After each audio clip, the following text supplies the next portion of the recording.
I came to Cenikor because I was about to go to prison. And so I tried to beat the system and check myself into rehab first, right? And so I did that. And coming to Cenikor was the best decision I made for myself. I pretty much saved my life.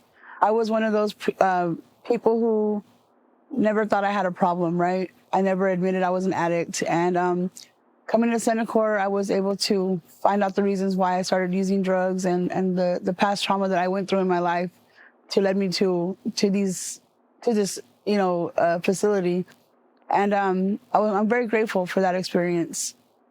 I hear people's stories of, growing up with trauma and abuse and stuff like that. And I had a mom and a dad, and my parents took very good care of us. My dad was retired military, and my mom, she did the best she could with us. She had heart condition, but she gave us a good life. We traveled and everything. So I picked up drugs in 2018. I was in an abusive relationship for 11 years. I was working in a bar and I saw this girl smoking some stuff in there. I didn't know what it was. And being in the abusive relationship where I was told I was nothing and I was never going to be loved by nobody, I picked up the drug and I fell in love. I love the way it made me feel, how powerful it made me feel. On that drug, I was everything he said I wasn't. It was like a love-hate relationship, with the drug, I went from a PTA mom with my kids involved in school and to a non-present mother, I pretty much just gave up on everything, and gave all the love that I had to that drug, and so from 2018 is where my story started with drugs. I went for the worst one was meth, I was a meth smoker. So that was like, I went straight for it. And I had a heart attack about 3.5 years ago, and you thought that would, change my life. No, I went right back out again, not caring. So doing this, I was 8 months clean yesterday. I got my 8 months clean. So I'm very, very proud of my clean date now. Now that I have people in my life now that are able to help me out on this journey. It's been so beautiful. I also work for a friend of mine who I met on a Motzi retreat, Ministries of the Third Cross, and she's running for Bexar County District Clerk, and she's allowed me to work for her. I'm being trusted now, and it's just a beautiful life now. I've never imagined I would get here. I've gone through, trauma from the first day I got out of rehab. My son was arrested, and it wasn't even just an arrest. It was bombarded by 12 to 15 cops came and just took him down like if he had murdered somebody. He had gotten in trouble while I was in rehab, and being in rehab and having to just sit still and not be able to run out and go take care of my family was hard. I had all the girls in the rehab with me, talking to me and praying with me and just letting me know, like, hey, what's done is done, and you can't change it now, right? So you just got to take care of yourself and get yourself better. And, and we pray on it. So staying connected was really a real big thing for me. We have a support group now, a group chat. Any kind of problems that I run into, I just call on somebody, and I never had that before. Even with who I thought were my friends in addiction, they would not even care to even give me a hug.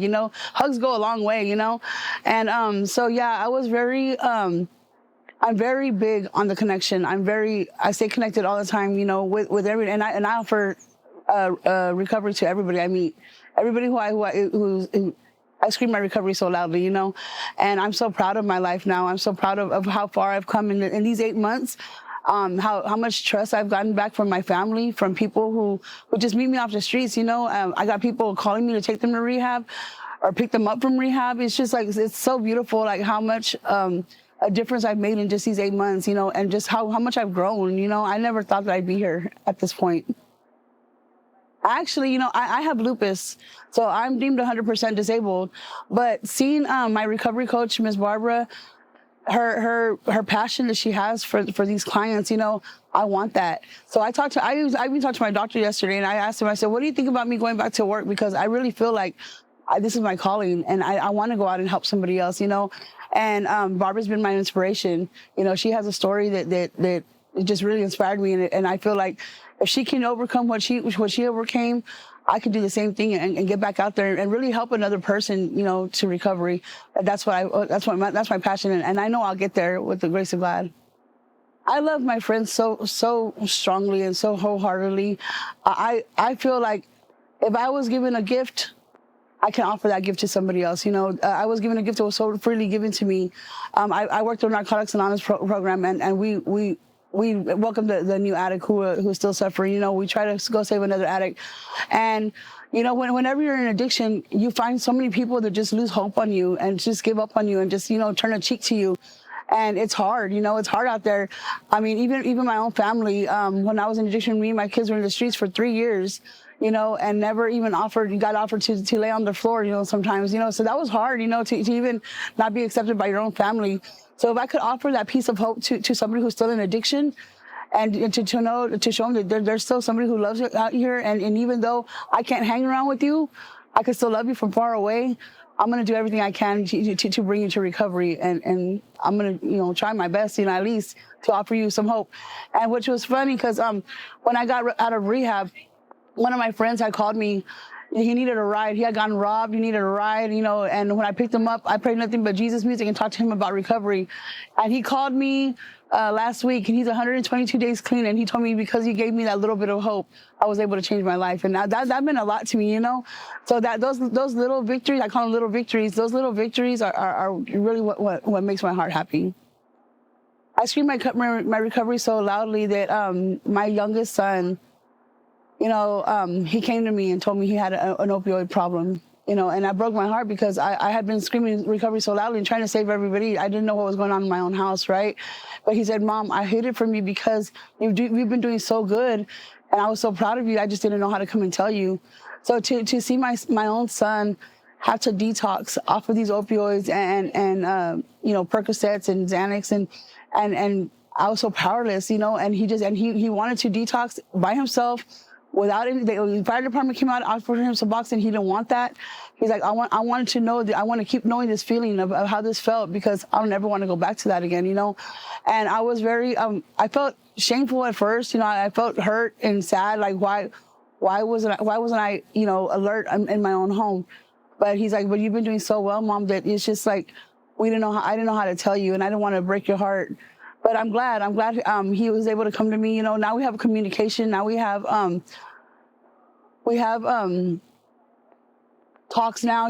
And I know my kids will get there. I mean, I didn't become an addict overnight. So it took me some time it took me scared to going to prison to shape my butt and to get my butt into shape. But I got there, and I'm so glad that at 46 years old, right, I'm getting my life together. And I feel sometimes, I feel like, dang, Tracy, you already have your life together. Like, you should already be doing all this. But you know what?